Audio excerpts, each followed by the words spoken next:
Frédéric Néraud, je vous invite à rejoindre le pupitre pour introduire cette nouvelle journée organisée par Loiret Numérique, le 3e séminaire depuis la création de l'agence.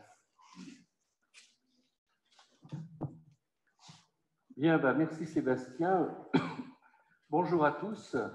Donc, écoutez, je suis très heureux en tant que président de Loiret Numérique et aux côtés d'Olivier Legros, directeur de l'agence, de vous accueillir pour cette 3e édition de ce qu'on appelle le séminaire annuel de Loiret Numérique.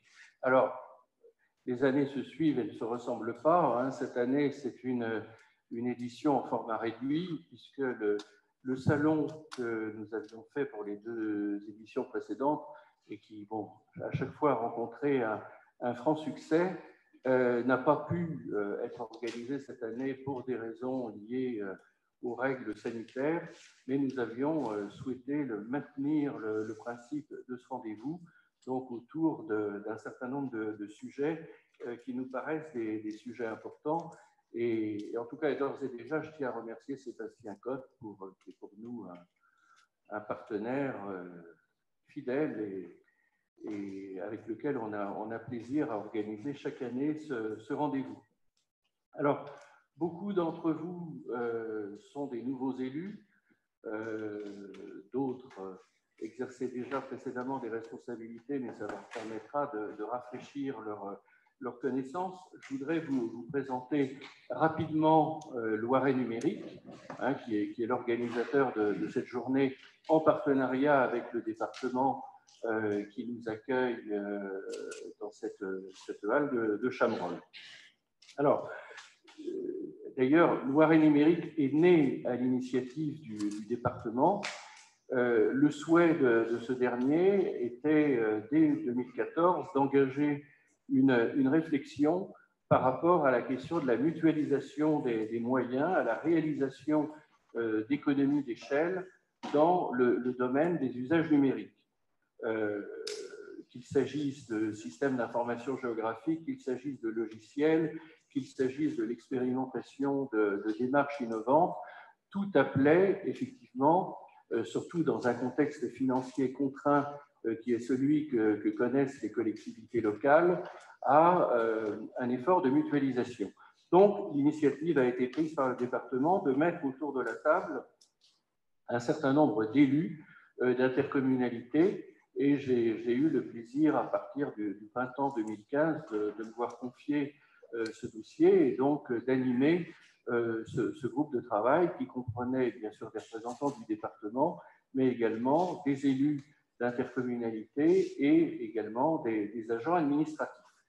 Et on peut donc parler, alors le terme est à la mode, hein, mais je crois qu'il reflète en tout cas bien dans le cas d'espèce la réalité. On a mené un véritable travail de co-construction entre le département et les EPCI, d'abord en réfléchissant sur les objectifs que nous partagions, et puis, bien sûr, au fil des travaux, en allant vers ce que seraient les missions d'un syndicat mixte à constituer avant de travailler à l'élaboration des statuts. Donc, je le dis toujours, Loiret Numérique n'a pas été une création conçue au département et livrée clé en main aux EPCI en leur disant entrez, n'entrez pas, etc. Ça a été vraiment un travail que nous avons mené en commun et qui nous a quand même occupé plus d'une année. Le 19 décembre 2016 a été pris l'arrêté préfectoral qui créait officiellement l'agence Loiret Numérique, qui a été mise en place donc à partir du début 2017.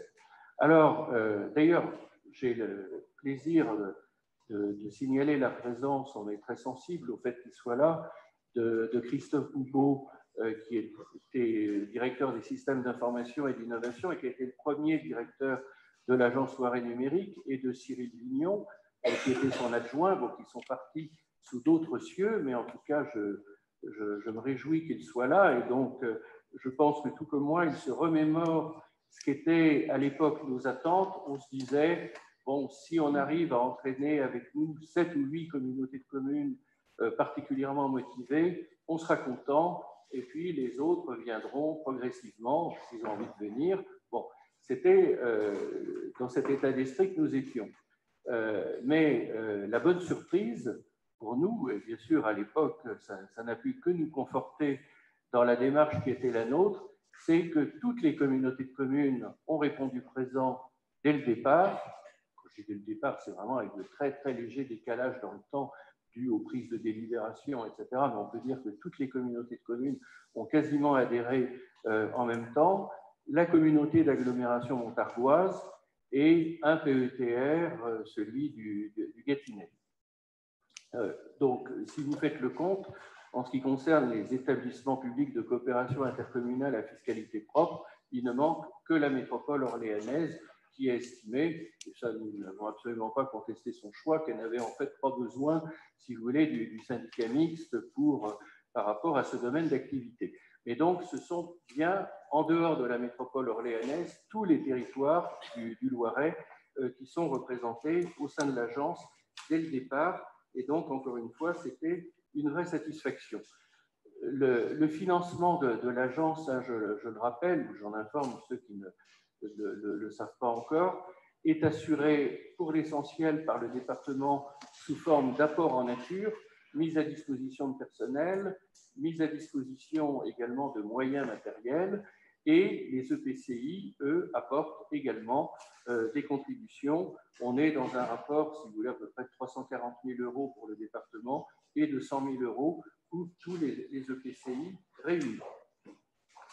Le 3 avril 2017, nous tenions notre premier comité. Nous avons, dès le départ, voulu rester fidèles à cet esprit que j'appelais tout à l'heure l'esprit de co-construction. Il fallait qu'on se dote d'une feuille de route, hein, parce qu'il est bien évident que les usages numériques, vous en avez conscience, ça recouvre des domaines extrêmement variés et on ne pouvait pas, surtout pour une création récente, s'engager tous azimuts dans tous les domaines. Il fallait faire des choix. Ces choix, nous n'avons pas souhaité les faire, comment dire, en chambre. Et quand je dis en chambre, c'est finalement soit dans un bureau entre quelques-uns, soit même au sein du seul comité syndical. Donc, nous avons organisé, ici même d'ailleurs, un forum ouvert, et le terme était bien choisi, qui a impulsé la mise en œuvre d'une feuille de route. Alors, ce forum ouvert, certains d'entre vous y ont peut-être participé à l'époque, eh bien, c'était appel aux idées, appel à l'expression des attentes, et puis après, on voit ce qu'on peut faire. Voilà, en gros, quel était et puis on voit comment prioriser par rapport aux attentes qui sont exprimées. Et ce forum a permis de jeter les bases, et qui se sont affinées au fil du temps, d'un catalogue de services autour de 4 grands axes: connaissance et aménagement du territoire, outils collaboratifs, communication avec les citoyens, et veille technologique et juridique. Et nous avons voulu, en quelque sorte, et il faut absolument que ça reste l'esprit de ce syndicat, nous avons voulu que Loiret Numérique soit en quelque sorte un laboratoire pour prototyper un certain nombre de services futurs. Vous savez qu'il y a juste titre, hein, l'heure aujourd'hui est à l'expérimentation avant d'envisager la généralisation. Bon, c'est ce que l'État a l'ambition de faire au travers d'une loi qui sera proposée prochainement, un projet de loi qui sera proposé prochainement au Parlement. Nous, en tout cas, c'est dans cette logique-là que l'on s'était inscrit, expérimenter, d'abord anticiper les besoins, expérimenter, puis après, si l'expérimentation est probante, eh bien, faire en sorte que la généralisation puisse se faire progressivement. Alors, en termes de compétences, le syndicat mixte a adopté le système suivant. Il y a un socle commun de compétences, un socle commun de services, je dirais, mis à la disposition de tous les adhérents. C'est la contrepartie de leur engagement sous forme de cotisation chaque année.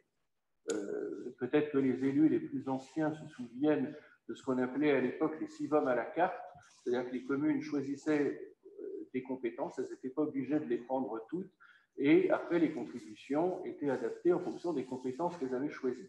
Là, c'est finalement un peu le même principe, il y a un socle commun de services, contrepartie de la cotisation versée annuellement, Ce socle commun, il comprend la mutualisation du système d'information géographique départemental, donc ce qui vaut avec bien sûr des applications dans le domaine du cadastre, de l'urbanisme, du développement économique, de l'assainissement et de la voirie.